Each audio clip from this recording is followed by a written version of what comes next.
Hey guys, welcome to Beyond Church. We're taking a break from our physical gatherings over the summer so you can spend some much needed time with friends and family relaxing.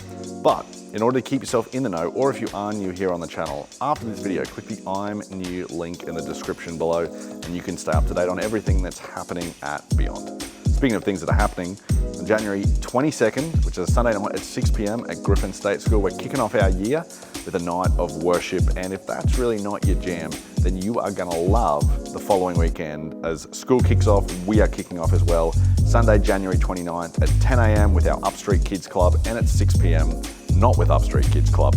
We are kicking off a brand new conversation called The Beginner's Guide to Predicting Your Future. But right now, we're talking about some practical ways that you can grow your faith in the year ahead. So let's get into it.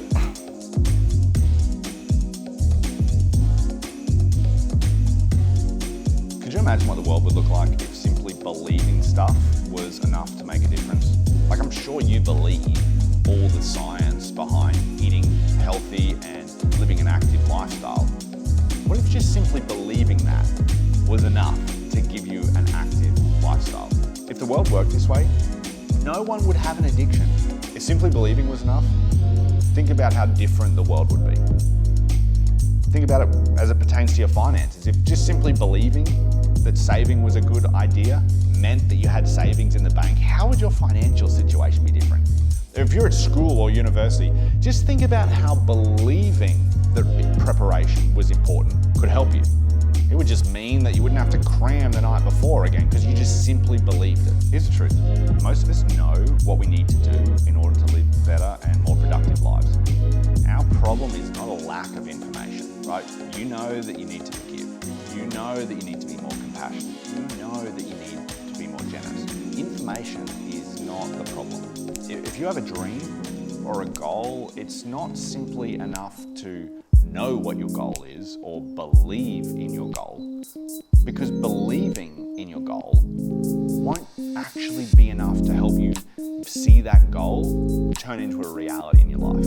See, the reason that we don't achieve the things that we want in life actually has nothing to do with what we believe, but it has everything to do with what we do or what we do not do with our lives. The same is true when it comes to faith, and believe it or not, Jesus actually taught about this. In fact, Jesus invited his first century followers and his 21st century followers, and for those of you who are watching this video and you're considering following Jesus, or you're exploring following Jesus, or you're trying to figure out what it would even look like in your life to follow Jesus, Jesus invites those of us to not simply believe something, but to do something.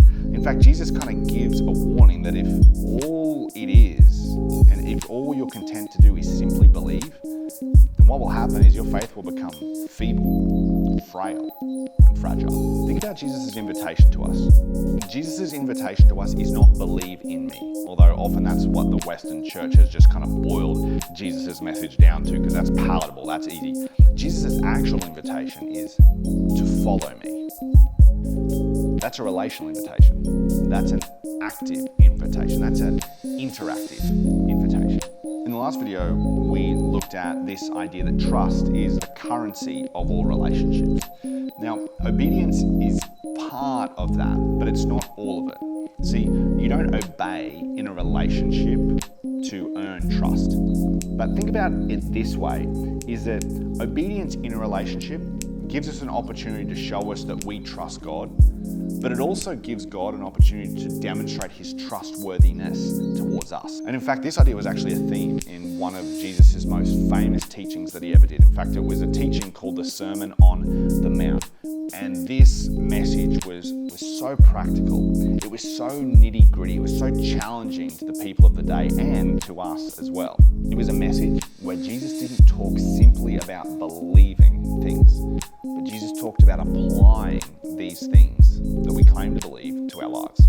In fact, in this message, Jesus talked about things like putting others first, turning the other cheek, forgiving people who you would label as your enemies. He talked about laying down your life for other people. In fact, Jesus said, hey, this is actually the Jesus way of doing life. And honestly, if you were to read this whole message, it makes sense that the Western church boiled it back down to, hey, just simply believe. Because everything that Jesus taught in this message, it's kind of challenging, it's kind of confronting. It's a way that people look at and no one's immediately drawn to that. In fact, this is how Jesus wraps up this message. Hey, welcome to my YouTube channel. He says, therefore everyone who hears these words of mine and not believes them, remembers them, quotes them, agrees with them, and feels convicted by them. No, Jesus says that everyone who hears these words of mine and puts them into practice, in other words, acts on what I've taught, is like a wise man who built his house on the rock. Now, a wise person, Jesus is saying, is someone who connects the dots between behaviors and outcomes, and who lives in a way today and creates behaviors today that will eventually create tomorrow's reality for them in their lives. Wise people understand that it's doing, not just simply knowing or merely believing, that makes the difference. Now, what's also interesting is Jesus actually says to the people who are listening and to us, he talks about someone who built their house on a rock. Now, what's interesting about building on a rock is that building on a rock is hard. It's actually labor intensive to drill down into the rock, especially in the first century when you didn't have the tools that we do in the first century. It was incredibly time consuming as well. And because of this, there's this question that is hanging in the air as Jesus is teaching this. It's effectively this, it's will you trust me? Will you trust me that applying my teachings, despite the fact that they're challenging, that they're labor intensive, but that ultimately they will be worthwhile?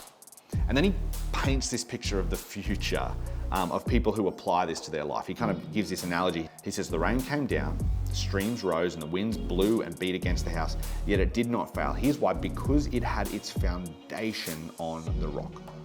When a flood comes, the foundation of the house can be the difference of life and death for people, and surviving something versus experiencing total loss, not just on a house, but in your lives. And Jesus says, everyone who hears these words of mine and does not put them into practice is like a foolish man who built his house on the sand. This is pretty incredible when you think about what Jesus might be saying to the average church person. Jesus is saying, hey, it is possible for you to live a life where you attend church regularly, where you listen to messages and you go, yeah, I believe that. Yeah, no, I think that's true. Yet you can still live this way and set yourself up for a life that actually undermines your faith and sets you up for a crisis of faith. And if you're not a Jesus follower, you've probably actually wondered this yourself, because you've wondered when you've observed Jesus followers, you're like, do they actually believe the stuff that they talk about? And one of the reasons that perhaps you've wondered this is simply because they don't live out the things that they say and the things that we say we believe.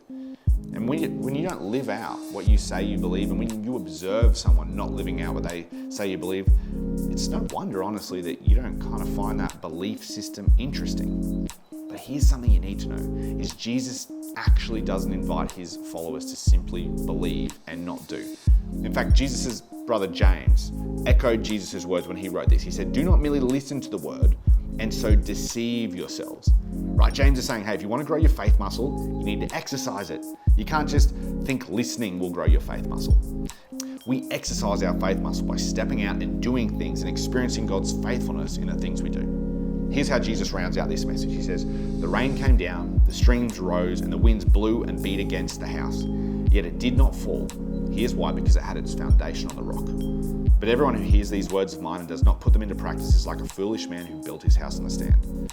The rain came down, and the streams rose, and the winds blew and beat against that house, and it fell with a great crash. Do you know what happens to people who believe but don't do when the crash comes?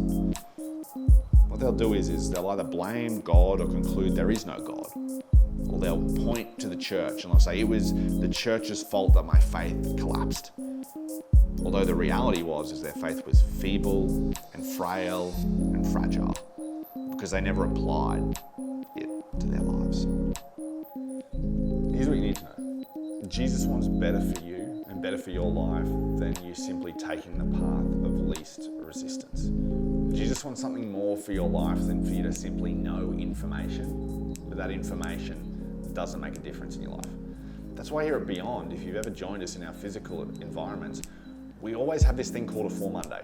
We always talk about engaging in the mission because we just don't want you to know information. We want you to apply it to your life and to see the difference that it can make in your life. I think the author Lane Jones sums it up so well where he says, unapplied faith is kind of like unapplied paint. It does nobody any good. Jesus seemed to agree that application is what makes all the difference. So, here's the question I want you to wrestle with this week. So here's a question for you to think about this week. What do you already know about your faith that you need to apply this year? Is it that you know you need to forgive that person, but you haven't done it yet? Is it that you know that you really should probably serve in some way, whether it's in the local church or in a non-profit or give back, but you hold on to it? Is it that you know you feel this desire to control every detail of your life and all the people around you, and you just need to trust God with some of the processes? What would it look like if 12 months from now, instead of just knowing the things that you needed to do, that you'd actually trusted God enough to begin to apply some of those things to your life? You see, it's in the application that all the difference is made. Jesus knew this. Jesus spoke about this all the time. And Jesus didn't want you to have a feeble, frail faith. Following Jesus will stretch you, it'll grow you, it'll push you out of your comfort zone. That's why we say all the time that following Jesus will make your life better and it will make you better at life. My hope for you this year is that you would experience that faith growth. But it won't happen unless you begin to apply some of the things Jesus spoke about.